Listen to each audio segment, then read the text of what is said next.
When it comes to soundbars, Samsung has always been one of the best options out there. Today we are going to unbox and set up HW-Q800F.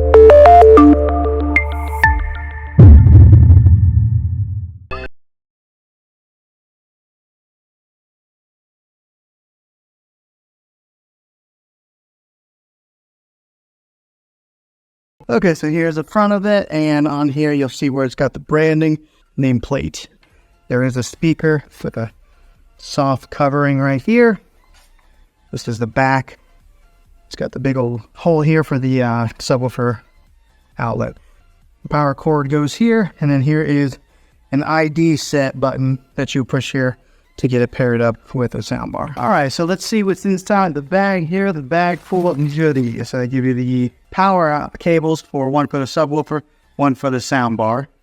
And good, they give me an optical cable here. I was kind of wondering that if I was going to have to order this separately, because a lot of times some of these companies will save costs by not sending you the right cables that you need. But here's the optical cable that I'll use to tie this in directly into the TV. Here's the other end of the power plug in the soundbar.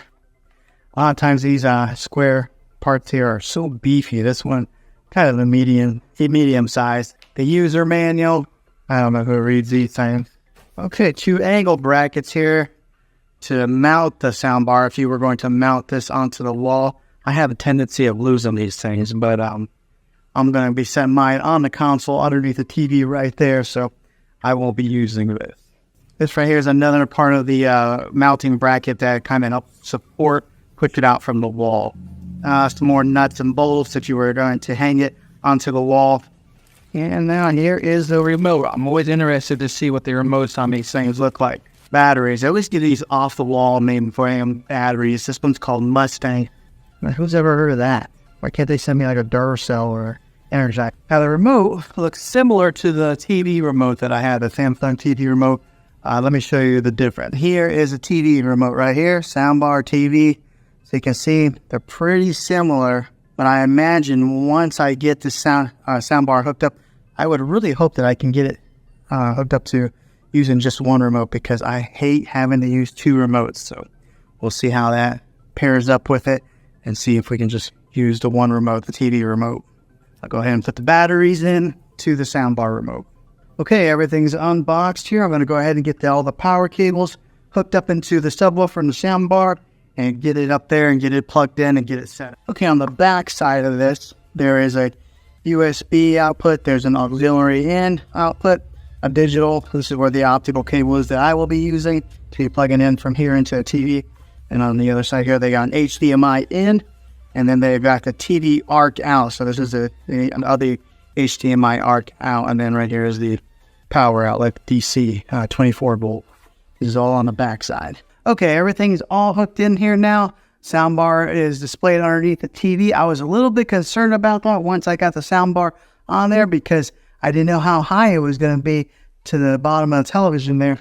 And it's like right there. It's almost perfect. And then I got a little bit concerned to see if the sensors would still be able to read a remote control, but it's fine. I don't even know where the sensors are on that TV. They're really hidden and discreet, so I don't know if they're in the screen somewhere, but now whenever I turn up the volume, you'll see it says AV soundbar. Automatically recognizes the make and the model of the soundbar.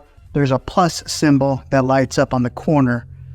So it signifies on the soundbar and it signifies on the television.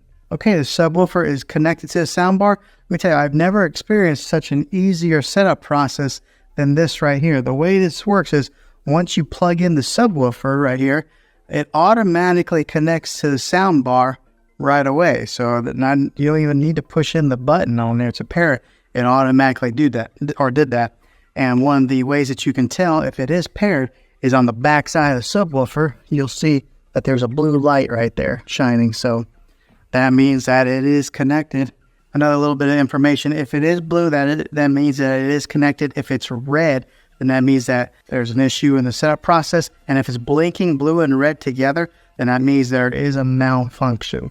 So make sure you watch the indicator light. But I don't think you should have any problems if you're hooking this up Seems simple enough. Now you are able to hook this up wirelessly via Bluetooth, but I mean, if they give you one of those optical cables, I really recommend to go direct line in. Sometimes you never know what kind of issues that you'll have going through wireless through Bluetooth technology.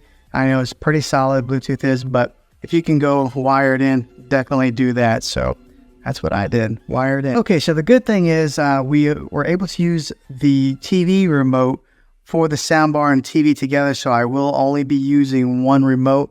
No need to have two different remotes, one to run a soundbar or one to run a TV. Everything will be accessed through this one right here. This is a TV remote, so I like that. Less remotes is better. Okay, so we're going to do a little sound test to give you guys, I know it's going to be hard for you guys to really tell, maybe, depending on what kind of sound system that you have, if it's coming through your computers. But I'll give you guys a little test of what it's going to sound like. And I just did a little trial run. Let me tell you, it is a big difference between using a soundbar and just using the speakers on the TV. It gets pretty loud without having to turn it up very far. So much so that my wife is sitting behind me and she started squinting her eyes like that because it was just getting kind of loud for her. But listen in.